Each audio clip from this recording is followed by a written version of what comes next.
Hey guys, welcome back to Contest Prep University. I'm Joe Klemczewski with Adam Atkinson. We are in our fifth and final episode of the series on plateau busting.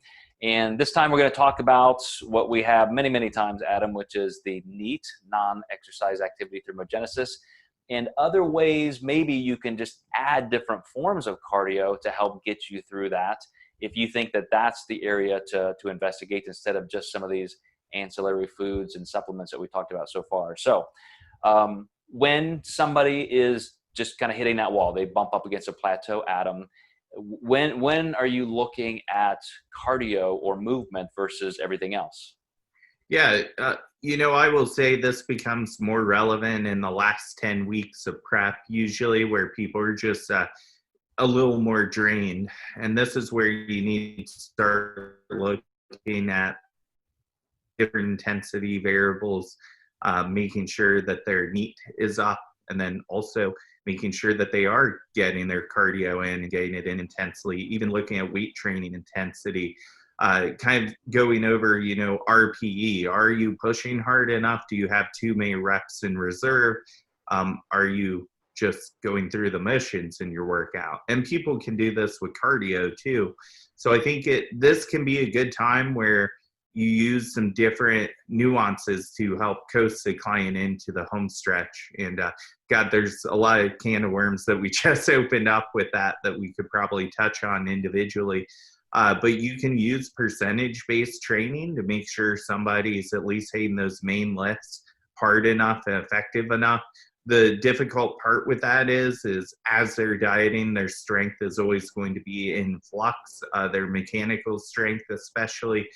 So I tend to not go percentage-based as much. I more so like to explain RPE with them and make sure that they're getting intense enough workouts. Another thing that I just had happen with a client, we added cardio. I knew for sure she should be losing with the amount that I added. And the last 2 weeks, we've really been at a standstill. She's been sitting a lot more in lieu of doing the extra cardio.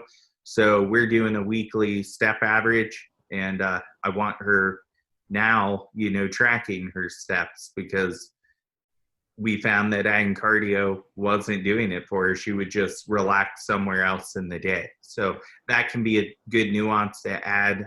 It gets really exhausting to track that for a long period of time. But I think in the final weeks of prep, it can be a great tool to use in case someone does pull back like that on occasion.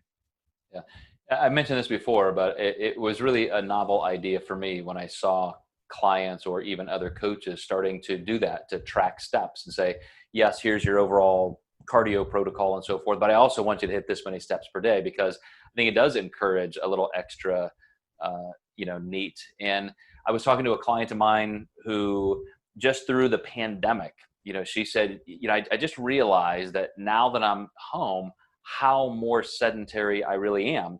Like even just going to the bathroom, she said, now the bathroom is 2 steps away, where I used to have to walk all the way down this floor, a quarter of a mile and come back, and just little things like that. So I've always taken into account just movement and activity. I'm the guy who parks at the top of the parking garage just so I can walk up and down 6 flights of stairs.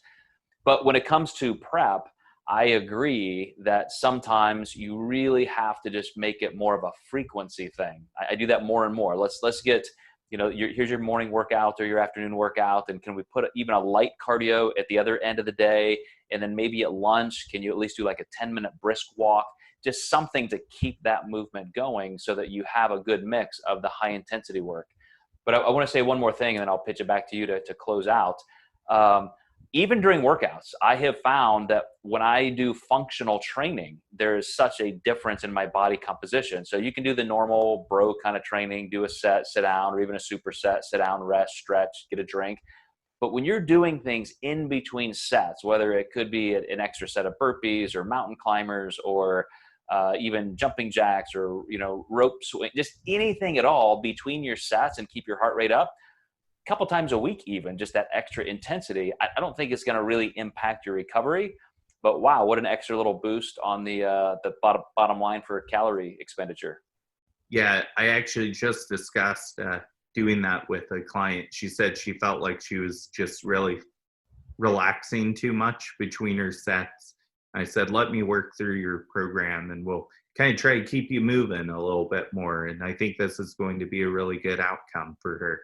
Good. All right. Well, Adam, thanks for suggesting such a great topic. I think some of these little nuances will help a lot of people. And if you guys have any questions on these, definitely shoot us a message. And when you want to see something specific in our content, let us know, and we'll hopefully create a good series around that. But we'll see you next time in Contest Prep University.